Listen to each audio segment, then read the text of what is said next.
का स्वागत है मेरे YouTube चैनल में। आज के हमारे स्पेशल गेस्ट हैं सर गौरव जायसवाल जी। सर आपका बहुत बहुत स्वागत है हमारे YouTube चैनल पे और धन्यवाद आपने अपना कीमती समय हमारे लिए निकाला। सर के बारे में आपको थोड़ा सा बता दूं, आप हैं सामाजिक कार्यकर्ता, नागरिक मोर्चा पार्टी के अध्यक्ष और अग्रणी समाज कल्याण समिति के फाउंडर मान लीजिए, हम फाउंडर ही कहेंगे, फाउंडर हैं आप। तो सर आपका बहुत बहुत स्वागत एक बार फिर से हमारे चैनल में। और सबसे पहला मेरा यही सवाल होगा, आप सामाजिक कार्यकर्ता के रूप में अपनी जर्नी की शुरुआत कैसे की, उसके बारे में थोड़ा बताइए। जी थैंक यू जोई, सबसे पहले बहुत बहुत शुक्रिया आपका। और एक थोड़ा सा करेक्शन कर दूं और एक कहानी भी सुना देता हूं। तो क्या होता था कि जब देश सर जो टर्म है सर, तो क्वीन जो होती है इंग्लैंड की जो क्वीन होती है, तो वो एक पदवी देती हैं लोगों को, उसको सर कहते हैं। तो जो लोग पहले नाइटेड हो जाते हैं, जो लोग नाइटेड होते हैं वो देखा ना तलवार रख के नाइटेड होते हैं, जो लोग नाइटेड हो जाते हैं उनके नाम के आगे सर लग जाता है। तो अभी मैं नाइटेड हुआ नहीं हूँ तो जब मैं नाइटेड हो जाऊँगा तो फिर आप मुझे सर बोलिएगा। अभी मैं गौरव हूँ, आप मुझे, अगर मैं थोड़ा उम्र में ज़्यादा हूँ तो आप मुझे भैया बोल सकते हैं। हाँ। तो वो चलेगा मुझे, और नहीं तो आप गौरव भी पुकारेंगे तो मुझे किसी नहीं मैं गौरव भैया बोलूँगी आपको। Thank you. तो अब मैं कंटिन्यू करता हूँ। तो कहानी ऐसी है कि मैंने एजुकेशन से इंजीनियरिंग की है। मेरा परिवार बेसिकली कुरई का है और मेरे फादर एक गवर्नमेंट सर्वेंट थे, रिटायर हो गए हैं वो। मेरी मदर टीचर थी, वो भी रिटायर हो गए। तो हम, क्योंकि मेरी मदर भी सिवनी में पोस्टेड थी, मेरे फादर भी सिवनी में पोस्टेड थे, तो यहाँ सिवनी में ही हमारा घर है, छिंदवाड़ा चौक के पास घर है। बहुत पहले गिरजाकुंड में रहते थे हम लोग, यहाँ नेहरू रोड के पास। स्कूलिंग मेरी यहीं हुई है। महर्षि विद्या मंदिर से मैंने अपनी पढ़ाई की और एक आशीर्वाद नर्सरी करके एक स्कूल होता था, वहाँ से मैंने अपनी इनिशियल पढ़ाई की है मठ मंदिर के पास। पढ़ाई के बाद फिर स्कूल की पढ़ाई के बाद मैं भोपाल गया, वहाँ मैंने अपनी इंजीनियरिंग की पढ़ाई की।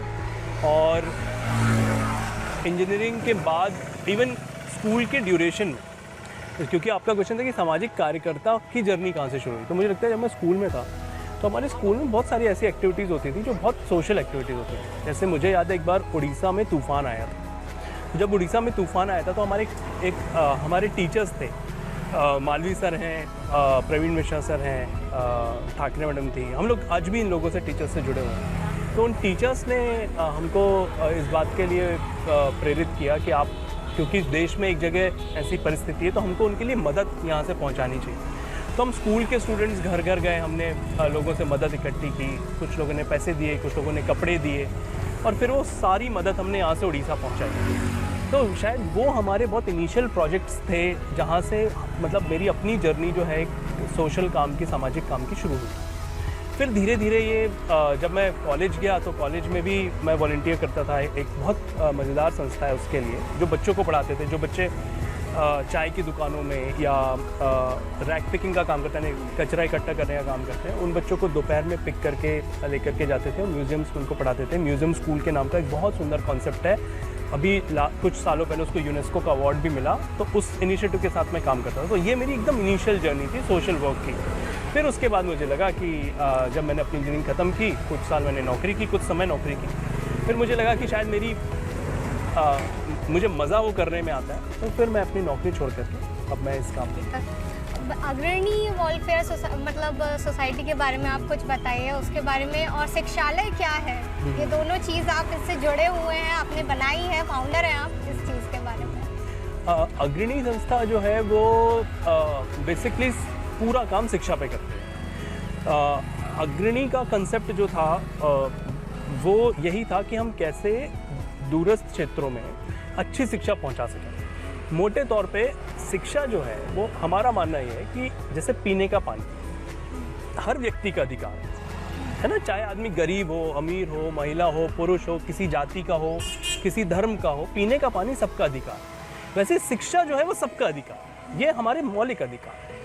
और लेकिन जब हम इसको प्रैक्टिकली देखते हैं तो हमें समझ में आता है कि बहुत बड़े स्तर पे हमको शिक्षा में एक भेदभाव दिखता है ना। एक तरफ बच्चे हैं जो इंटरनेशनल स्कूल्स में पढ़ रहे हैं, आज ऑनलाइन क्लासेस चल रही हैं, उनके पास टेक्नोलॉजी है, इंटरनेट है, एसी क्लासरूम्स हैं, और वहीं दूसरी तरफ वो विद्यार्थी हैं जिनके पास स्कूल में शिक्षक नहीं है, दीवारें नहीं है, बिल्डिंग नहीं है, ज़मीन पे पट्टी पे बैठ के बच्चे पढ़ रहे हैं। तो ये ये भेदभाव नहीं होना चाहिए, ये भेदभाव खत्म होना चाहिए। और इसी उद्देश्य से पूरा अग्रणी का काम जो है वो इस पे ही बेस्ड है। तो चाहे वो शिक्षालय हो, चाहे अग्रणी पब्लिक स्कूल हो हमारा, चाहे अग्रणी से जुड़े जितने, हमारा आंगनवाड़ी का काम हो, हर बार हमने जो काम किया अग्रणी के प्लेटफॉर्म पे, उसका मूल उद्देश्य हमेशा यही रहा कि कैसे हम शिक्षा के अंदर एक बराबरी पैदा करें, उनको भी आगे लेकर के आए जिनके लिए शिक्षा इतनी सुगमता से उपलब्ध नहीं। 11 साल का जर्नी है। जब हमने आंगनवाड़ियों के साथ काम करना शुरू किया तो लगभग 20 आंगनवाड़ियों में हमने डायरेक्ट काम किया, यानी वहाँ हम और हमारी टीम सीधे काम करती थी कि कैसे आंगनवाड़ियों को हम प्री स्कूल की तरह तैयार कर सकें। लेकिन बाद में एक पूरी प्रोसेस के बाद गवर्नमेंट ऑफ एमपी ने, यानी मध्य प्रदेश सरकार ने उस तरीके के एक मॉडल को अडॉप्ट किया। उसके बाद वो 15,000 आंगनवाड़ियों तक पहुंचा। तो अब अगर हम नंबर कोट करना चाहें तो हम ये भी कह सकते हैं कि उन 15,000 आंगनवाड़ियों में पूरे मध्य प्रदेश में हमारे कारण हो गया, या हम ये भी कह सकते हैं कि जहाँ 20 जगह पे हुआ तो वहाँ उन 20 आंगनवाड़ियों के जो 300 बच्चे थे वो हमारे कारण हो गया। तो नंबर कुछ भी हो सकता है, लेकिन हाँ, मुझे लगता है कि जब अब यहाँ से जब 11 साल की जर्नी को पलट के देखो तो ज़्यादा सेटिस्फैक्ट्री यही लगता है कि कुछ किया, मतलब लोगों के जीवन में कुछ परिवर्तन हुआ। मैं अपना सबसे सफल विद्यार्थी उस विद्यार्थी को मानता हूँ जो खुद एक शिक्षक बना। तो मेरा अपना एक विद्यार्थी है, ललित नाम है उसका। ललित अभी ये वीडियो देखेगा भी तो वो मेरे जितने भी विद्यार्थियों को मैंने पढ़ाया उनमें मैं अपना सबसे सफल विद्यार्थी उसे ही मानता हूँ। वो इसलिए क्योंकि वो एक ऐसा विद्यार्थी रहा जो अब शिक्षक है। और एक और दूसरा मेरा विद्यार्थी राहुल नाम है उसका, और वो भी एक शिक्षा के क्षेत्र में काफ़ी बहुत ज़बरदस्त काम वो नागपुर में कर रहा है। तो अलग अलग प्रोजेक्ट्स के साथ काम कर रहा है, जहाँ पे यहाँ तक कि घुमंतु जो जनजातियाँ होती हैं उनके विद्यार्थियों को पढ़ाना और इस तरीके के अलग अलग प्रोजेक्ट्स का हिस्सा है। तो मुझे लग रहा है कि ये ज़्यादा बड़ा इम्पैक्ट है उन विद्यार्थियों में जो खुद एक शिक्षा के क्षेत्र में आगे बढ़े। तो बहुत अच्छा सर, बहुत सारे लोगों को आपने ज़िंदगी, मैं बोल सकती हूँ कि आपने बच्चों की ज़िंदगी को संवारा है और माँ बाप को एक अलग खुशी दी है, क्योंकि जब बच्चा आगे बढ़ता है तो वो माँ बाप की खुशी बहुत ज़्यादा होती है। तो अगला सवाल इसी से रिलेटेड होगा मेरा कि आप शिक्षा पे ही इतना ज़ोर क्यों देते हैं? ये आपका बहुत वैलिड क्वेश्चन है जो कि शिक्षा पे ही जोर क्यों। हाँ। देखिए, एक बहुत पुरानी कहावत है और वो ये है कि education is the only sustainable change that you can create. शिक्षा एकमात्र ऐसा परिवर्तन है जो हमेशा रहेगा, वो कभी ख़त्म नहीं होता। आज हम जहाँ बैठे हैं ये दलसागर तालाब के बाजू का हिस्सा है, यहाँ पे पेविंग ब्लॉक लग गए, ये फुटपाथ बन गया, बेंच लग गई। इसकी उम्र कितनी होगी? 10 साल बाद ये बेंच ख़राब हो जाएगी। लेकिन यहाँ पे एक बच्चा है, आपने अगर उसको शिक्षित कर दिया तो वो पूरे जीवन शिक्षित रहेगा। वो शिक्षित रहेगा, वो अगर शिक्षित हुआ तो अपने बच्चों को शिक्षित करेगा, उसके परिवार को फ़ायदा होगा। तो शिक्षा एक ऐसा परिवर्तन है जो हमेशा रहता है और ना सिर्फ रहता है, बढ़ता है। बाकी के जो परिवर्तन है वो शॉर्ट टर्म होते हैं। तो education is the only sustainable change. ये इसीलिए मुझे लगता है कि कोई भी आप काम करें, मैं ये नहीं कह रहा कि बेंच लगाना ज़रूरी नहीं है या पीने का पानी उपलब्ध कराना ज़रूरी नहीं है या फुटपाथ बनाना ज़रूरी नहीं है, रोड, ये सब ज़रूरी चीज़ें हैं, सब बहुत इंपॉर्टेंट है, सबसे लोगों के जीवन में फ़र्क पड़ता है। लेकिन शिक्षा वो कोर काम है जो कभी मिस नहीं किया जाना चाहिए। तो मेरा अगला सवाल ये है सर से कि सर मैंने आपका इंस्टाग्राम काफ़ी स्क्रॉल किया, आपके यूट्यूब को काफ़ी स्क्रॉल किया है और देखा है आप मतलब जो हम लोग की सिस्टम की कमियां हैं, उस कमियों को आप चाहते हैं कि हम उस पर गुस्सा करें, हमें उस पर दया नहीं करनी है, उस पर गुस्सा करना है। तो उस गुस्से का यूज़ हम किस तरीके से करेंगे अपने सिस्टम को सुधारने के लिए, इस पर कुछ बताइए। देखिए, क्या हो रहा है कि हमारे दो तरह के समाज होते हैं। एक समाज होता है जो बहुत शिथिल समाज होता है, जिसमें कुछ भी नहीं हो रहा होता, लोग खुश हैं, लोग ठीक है। मतलब हम एक शादी में गए, शादी में बहुत नॉर्मल सा हमने पूछा, भाई ये लड़का क्या करता है? वो लड़का डॉक्टर है। अच्छा जी। लड़की क्या करती है? जी लड़की जो है वो भी उन्होंने भी एमएससी किया। अच्छा, लड़की ने एमएससी किया, लड़का डॉक्टर। और हम देखते हैं कि सामने स्टेज लगा, स्टेज के बाजू में इतने सारे दहेज का सामान रखा। हमारे लिए वो नॉर्मल है ना? तो ये एक नॉर्मल समाज है ना, एक नॉर्मेलिटी। दूसरी बात है कि हमें उसको देख के गुस्सा आना चाहिए कि भाई जब आप इतने पढ़े लिखे हैं, आपके जीवन में कोई कमी नहीं है, सब व्यवस्था है, तो आपको दहेज लेने की जरूरत क्यों है? उसके बाद में जो लड़की के माँ बाप हैं, जब उनको पता है कि ये आदमी जो है ये अगर आपसे इतना दहेज ले रहा है तो इसका कैरेक्टर यानी उतना स्ट्रांग है नहीं, फिर तो हम क्यों अपनी बेटी की शादी उससे करें? आपने बिल्कुल सही, बहुत इम्पोर्टेंट चीज़ें जो लोगों का हम सब लोग देखते हैं कि एक बच्चा कचरा वो कर रहा है, उठा रहा है चाय की दुकान में, हम लोग बिल्कुल देख के अनजान बन जाते हैं जैसे हमने कुछ देखा ही नहीं है। नॉर्मलाइज हो गया है ना हमारे लिए, हम हमारी आंखों को, हाँ हमारी आंखों को कुछ ऐसा स्पेशल लग नहीं रहा। जबकि एक पटाखा फूटेगा ना आसमान में तो हम उसकी तरफ देखेंगे, हम तो वो इंटरेस्टिंग दिख रहा है कि एक पटाखा फूट रहा है चाइना से आया हुआ, लेकिन एक बच्चा हमारे सामने जो मजदूरी कर रहा है उसकी तरफ हमारा ध्यान नहीं आकर्षित हो रहा। तो कहीं ना कहीं हमारे दिमाग में प्रॉब्लम है ना, मतलब दिस इज अ प्रॉब्लम। और वो प्रॉब्लम क्यों है? क्योंकि हमारे कहीं ना कहीं वो जो इमोशंस आने चाहिए उस बात को लेकर के हमारे अंदर जो मतलब जिसको जो केमिकल सिक्रेट करने चाहिए हमारे ब्रेन को, वो कर नहीं रहा, और वो बहुत ज़रूरी है। और मेरा अगला सवाल ये है सर से कि सर आप एक सामाजिक कार्यकर्ता के रूप में तो अपना अच्छा कर रहे हैं, तो फिर राजनीति क्यों? ये बहुत आपका बहुत इम्पोर्टेंट क्वेश्चन है कि जब समाज का काम कर ही रहे हैं, इतने साल से कर रहे हैं, बच्चों को पढ़ा ही रहे हैं, लड़ ही रहे हैं मजदूरों की मजदूरी के लिए, तो फिर राजनीति क्यों कर रहे हैं? लेकिन फिर मेरा क्वेश्चन ये है कि डेमोक्रेसी में, लोकतंत्र में अगर आपको कोई बड़ा परिवर्तन करना है तो आप कैसे करेंगे? हम क्यों आज़ाद हुए? बढ़िया तो अंग्रेज थे, हमको अपनी सरकार क्यों बनानी थी हमारे देश के लोगों को? हम कहते ना कि भैया बढ़िया तो है, गांधी जी अपना चरखा चला रहे हैं और गांधी जी अपना सूत खुद बना रहे हैं, खुद अपने कपड़े बना रहे हैं, कॉटेज इंडस्ट्री की बात करें, हम अपनी कॉटेज इंडस्ट्री बनाएं, और अंग्रेज लोग तो हैं, अंग्रेजी सरकार भी तो कॉटेज इंडस्ट्री को प्रमोट कर सकती थी, तो हम अंग्रेजी सरकार से यही बोलते कि भाई आप कॉटेज इंडस्ट्री को प्रमोट कर दो, हम अपनी कॉटेज इंडस्ट्री चला लेंगे, हमको आज़ादी की ज़रूरत नहीं है। लेकिन ऐसे तो परिवर्तन नहीं होगा। सत्ता जो है, शासन जो है, वो परिवर्तन का सबसे बड़ा टूल है। हमारे देश में समस्या ये है कि हमारे देश में राजनीति को हमने मक्कारी का अड्डा बना के रखा है। अच्छे लोग जो हैं, सारे जो अच्छे लोग हैं, वो राजनीति में नहीं जाना चाहते। राजनीति में कौन जाता है? जो अपराधी हैं, तरह देख तो रहे हम, रेपिस्ट लोग जो हैं वो MP बने बैठे हैं। तो हम, क्योंकि हमने मौका उनको दिया ना, अच्छे लोगों को हमको घर में बता दिया था नहीं राजनीति तो बुरी चीज़ है, क्यों करना है ना, आप क्या करो, आप पढ़ाई लिखाई करो, आप नौकरी करो। अच्छा जी, तो हम पढ़ाई लिखाई करके क्या करेंगे? नौकरी करेंगे। और जो बचपन से अपराधी है, जुआ खेल रहा है, सट्टा खिला रहा है, गलत काम कर रहा है, वो क्या बनेगा? वो मेंबर ऑफ पार्लियामेंट बनेगा। तो फिर देश का तो हो गया ना बेड़ा गर्क।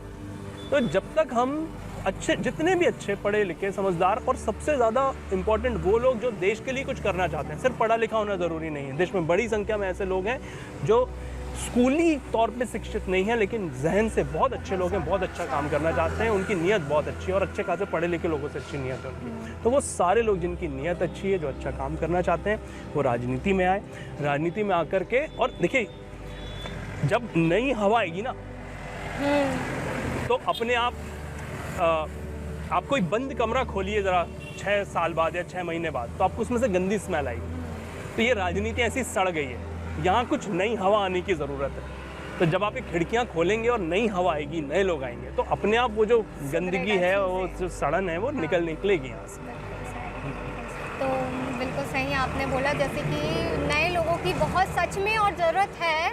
एज मतलब यूथ से मतलब कनेक्ट हो पाता है इंसान आज के टाइम में, क्योंकि हम देख रहे हैं कि भारत में काफ़ी ज़्यादा नंबर में यूथ है। तो कनेक्ट करने के लिए एक यूथ आना चाहिए जिससे कि वो कनेक्ट हो पाए, और जो यूथ की रियल प्रॉब्लम है, जैसे बेरोजगारी हो गई और जैसी चीज़ें हो गई, वो समझे। और इसमें मैं 2-3 चीज़ें और ऐड कर देता हूँ। सिर्फ यूथ नहीं, यूथ, विमेन, बिल्कुल सही, महिला। अभी नगर पालिका के चुनाव होंगे, आपके भी यहाँ बरघाट में होंगे, 50% रिजर्वेशन है। ग्राम पंचायत में 50% रिजर्वेशन है, हर दूसरी ग्राम पंचायत महिला के लिए रिजर्व है। लेकिन लड़ता कौन है? सरपंच पति, पार्षद पति। अरे तो भाई पति को ही करना है तो फिर काय का रिजर्वेशन? फिर किस बात के लिए किया? हमने इसलिए किया है कि हमें रियल वीमेन लीडर्स मिले, असली महिलाएं मिले। और क्यों किया ये रिजर्वेशन? वो इसलिए किया है कि जब महिला एक जनप्रतिनिधि बनती है तो महिलाओं की समस्या को समझती है ना भाई। अगर बस स्टैंड में पब्लिक टॉयलेट नहीं है तो जो मेल्स हैं, पुरुष हैं, उनका तो क्या है, वो तो कहीं भी खड़े होकर स्वच्छ भारत अभियान की झांकी निकाल देते हैं। लेकिन जो महिला है ना, वो इस बात को समझेगी कि यहाँ एक पब्लिक टॉयलेट की ज़रूरत है और वो बनाएगी। इसीलिए हमने इसमें पब्लिक रिप्रेजेंटेटिव्स में महिलाओं को रिजर्वेशन दी है। लेकिन क्योंकि असली लीडर्स निकल करके नहीं आ पाते, तो वो पूरा रिजर्वेशन करने का जो मकसद है वो ख़राब होता है। इसलिए हमें ज़्यादा से ज़्यादा महिला लीडर्स लाने की ज़रूरत है ना। तो हमें ये 3-4 सेगमेंट में ट्राइबल लीडरशिप, हमें चाहिए किसान लीडर्स, हमें चाहिए वीमेन लीडर्स, हमें चाहिए यूथ लीडर्स, हमें इस तरह से बहुत सारे और बिजनेस लीडर्स हमें चाहिए कि ऐसे लोग जो बहुत अच्छे बिजनेसमैन हैं, जो बिजनेस का मतलब सिर्फ पैसा कमा करके और माल कमाना नहीं समझते, वो जो बिजनेस को एक समाज का काम करने का माध्यम मानते हैं, ऐसे लोगों को भी पॉलिटिशियन बनाने की ज़रूरत है। तो हमें इन सारे सेगमेंट्स में लीडरशिप निकालने की आवश्यकता है। बिल्कुल सही, बिल्कुल सही। और मेरा अगला सवाल ये है सर आपसे कि आपने मनरेगा में हो रही धोखाधड़ी को सामने लाया, उसके बारे में थोड़ा हमारे व्यूवर्स को बताइए। तो ये पुरानी घटना है, ये 6 साल पुराना एक काम था। हम लोग स्टूडेंट्स के साथ काम करते थे और मनरेगा वो पहली योजना थी जिसमें बहुत डिजिटल ट्रांसपेरेंसी थी। डिजिटल ट्रांसपेरेंसी यानी आप घर पे बैठ कर के पूरे देश में किस पंचायत में किस मजदूर को कितना पेमेंट हुआ और किस काम में हुआ, वो अपने फ़ोन पे देख सकते थे, कि इंटरनेट पे देख सकते थे। हमने लोगों को ये देखना सिखाया, लोगों के अंदर जन जागृति आई। मैं बहुत शॉर्ट में बता रहा हूँ ये बात। लोगों के अंदर जन जागृति आई। और फिर एक टूल होता है जिसको कहते हैं सोशल ऑडिट। सोशल ऑडिट का मतलब होता है कि आप समाज का, जैसे मान लीजिए हमने यहाँ पे रोड बनाई, तो भाई इस रोड के आजू बाजू रहने वाले जितने भी लोग हैं वो सारे सिटीजन्स बैठेंगे और उनके सामने पूरा हिसाब किताब पढ़ा जाएगा। जैसे आपने कहा भाई ठीक है, यहाँ पे पेविंग ब्लॉक लगे, तो पेविंग ब्लॉक के नीचे 5 डंपर मुरुम लगे, उसके बाद इतनी सीमेंट लगी, उसके बाद यहाँ पे 5000 पेविंग ब्लॉक लगे। तो जब लोग बैठेंगे तो लोग बोलेंगे कि अरे नहीं, मुरुम तो डली नहीं, या फिर पेविंग ब्लॉक 5000 कहाँ लगे, ये तो 300 ही है। तो वो भ्रष्टाचार ऐसे में पकड़ में आता है। तो हमने सोशल ऑडिट्स करने शुरू किए। हमने 62 पंचायतों में सोशल ऑडिट किए, 20 करोड़ से ज़्यादा का करप्शन पकड़ा, काफ़ी बड़ी संख्या में लोगों पे FIR हुई। तो ये एक प्रक्रिया थी जो हमने 62 पंचायतों में किया। और पूरा हमने, यानी हमारे टीम ने मिलकर के लोगों ने ये काम किया। और ये एक बहुत स्ट्रॉन्ग टूल है। हम अभी भी ये कह रहे हैं कि हम क्योंकि हम सिवनी में नगर पालिका का चुनाव लड़ने की तैयारी करते हैं, हम सोशल ऑडिट को भ्रष्टाचार दूर करने का एक बड़ा माध्यम भी बनाएंगे। कि ज़रूरी नहीं है कि सिर्फ एक लीडर या फिर प्रशासन ही भ्रष्टाचार पकड़ने का काम करे। अगर पब्लिक भी इस काम में आगे बढ़ेगी तो अपने आप एक ट्रांसपेरेंसी का माहौल बनेगा, एक पारदर्शिता का माहौल बनेगा। आप नगर पालिका का, जैसे अभी आपने बताया कि आप चुनाव लड़ने वाले हैं, तो आप सिवनी ज़िले में ऐसे क्या बदलाव लाना चाहते हैं, या जो फर्स्टली आप काम करेंगे उसी मतलब उसमें क्या होंगे वो काम? जी, तो जैसे सिवनी शहर में नगर पालिका का चुनाव होने वाला है, हम लोग लड़ने की तैयारी कर रहे हैं। मुझे लगता है, देखिए काम तो बहुत सारे हो सकते हैं। एनर्जी सेक्टर में बहुत सारा काम है करने का, वेस्ट रिसाइकलिंग में बहुत बड़ा काम है। नगर पालिका का एक काम होता है कचरा इकट्ठा करना, वो जो सारा वेस्ट है उसको आप रिसाइकल रीयूज़ कर सकते हैं। काम तो बहुत सारे हैं और वो सारे काम करने भी हैं। इवन मैं क्योंकि इंजीनियर हूँ तो मैं उस एंगल से भी सोचता हूँ कि सोलर एनर्जी पे, टेक्नोलॉजी पे बहुत काम हो सकता है। ऐप्स बनाए जा सकते हैं, लोगों के लिए बहुत सुगम किया जा सकता है नगर पालिका का काम। लोगों को बार बार चक्कर काटने पड़ते हैं ऑफिसेस के, तो वो कम करने के लिए आप टेक्नोलॉजी का यूज़ कर सकते हैं, ऐप्स वगैरह बना सकते हैं। बहुत सारे काम हैं। लेकिन आज भी मैं मानता हूँ सबसे मूलभूत काम जहाँ से हमें शुरू करना है और पूरी मेहनत जिस काम में करनी है, वो है लोगों तक मूलभूत सुविधाएं पहुँचाना, पीने का पानी पहुँचाना। बड़ी संख्या में जो लोग हैं उनके घरों के सामने सड़कें नहीं हैं, नालियों की समस्या है, साफ़ सफाई नहीं होती। ये जो बिल्कुल मूलभूत सुविधाएं, पब्लिक टॉयलेट्स, जैसे हम बुधवारी बाज़ार में देखते हैं, बुधवारी बाज़ार में कम से कम 500 से ज़्यादा महिलाएं जो हैं वो बाज़ार में काम करती हैं, है ना। जनरल स्टोर्स में काम करती हैं, साड़ी की दुकानों में काम करती हैं, तो सुबह से शाम तक उस बाज़ार में रहती हैं। आज भी बुधवारी बाज़ार में बहुत एक ही पब्लिक टॉयलेट है, वो भी बहुत अच्छी कंडीशन का नहीं है। हाँ। तो जिसे दिन भर उस बाज़ार में रहना है, उस महिला को तो ज़रूरत पड़ेगी ना वहाँ। तो अच्छा, बढ़िया, बहुत लग्जरी पब्लिक टॉयलेट होना चाहिए, फ्री में सैनिटरी पैड्स अवेलेबल होने चाहिए, मतलब इतना अच्छी सुविधा वहाँ पे अवेलेबल होनी चाहिए, लेकिन नहीं है। तो ये सब जो मूलभूत चीज़ें, हमारा फोकस मुझे लगता है वही होगा कि जो बिल्कुल मूलभूत काम है, साफ़ सफाई, नाली, पानी, स्ट्रीट लाइट्स, विमेन सेफ्टी और कल्चर, कि कैसे आप शहर का कल्चर जो है उस पर आप इतना ज़्यादा अच्छा काम कर सकें कि जैसे विमेन सेफ्टी वगैरह के जो इश्यूज़ हैं उनको हम अच्छे से एड्रेस कर पाएँ, ये हमारा कोर फोकस होगा। और फिर साथ में, क्योंकि जैसे मैंने कहा हम इंजीनियर हैं, बुद्धि से भी इंजीनियर हैं, तो वैसे ही सोचते हैं कि ऐप बनाएं, ज़्यादा इजी करें चीज़ों को, टेक्नोलॉजिकली अच्छा करें, तो वो ऑब्वियसली रहेगा। बहुत अच्छा सर, मैं आपकी दुआ मांगती हूँ कि आप आएँ और हमारे सिवनी में थोड़े चेंजेस, गुड चेंजेस लाएँ आप, क्योंकि बहुत ज़रूरत है उस चीज़ को।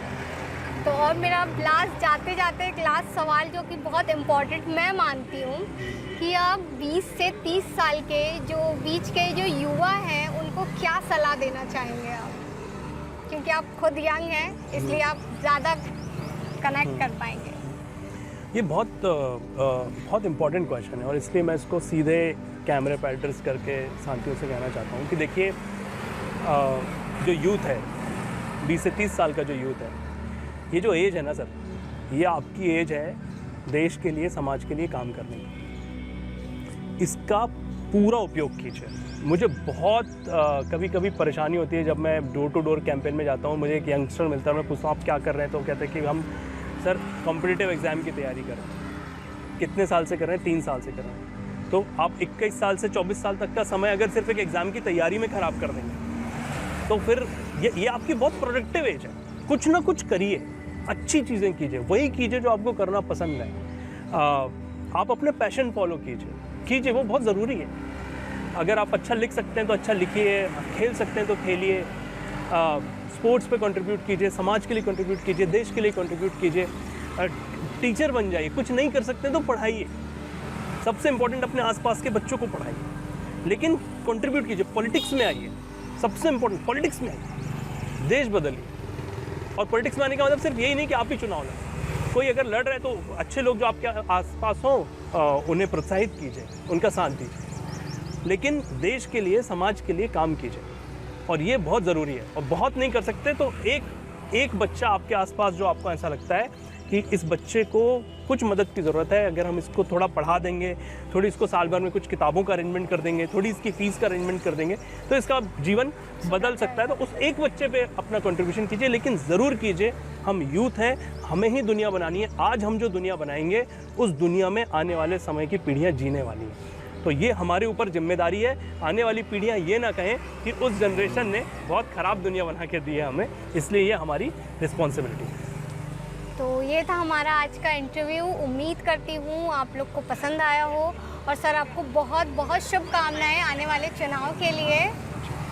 बहुत अच्छा हो आपका, बहुत आपने जितनी मेहनत करी है उसका आपको फल मिले, वो भी अच्छा नतीजे मिले आपको। तो ये था हमारा आज का वीडियो। उम्मीद करती हूँ आप लोगों को पसंद आया हो तो लाइक कीजिए इस वीडियो को, मेरे चैनल को सब्सक्राइब कीजिए, अपने फ्रेंड और फैमिली के साथ शेयर कीजिए। धन्यवाद।